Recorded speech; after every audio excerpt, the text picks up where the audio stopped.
Hey guys, Lakeisha McKinnon here with Farmasi, and I'm making this video to show you the Miss Sparkle lip gloss.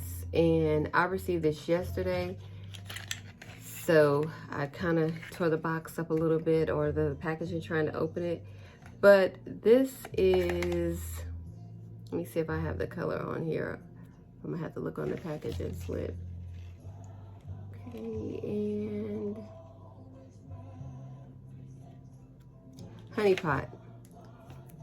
That color is amazing. Look at that with the sparkles. Just peel the sticker back. As a matter of fact, just take the sticker off. It's no longer needed.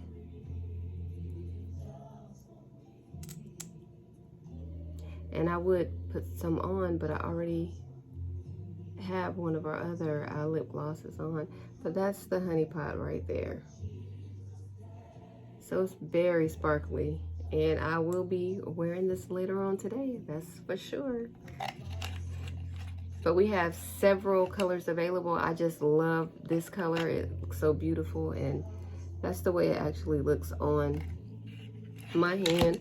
But of course, there will be pictures to come, so make sure that you like my fan page, or my Farmasi fan page. It's going to be in the comments.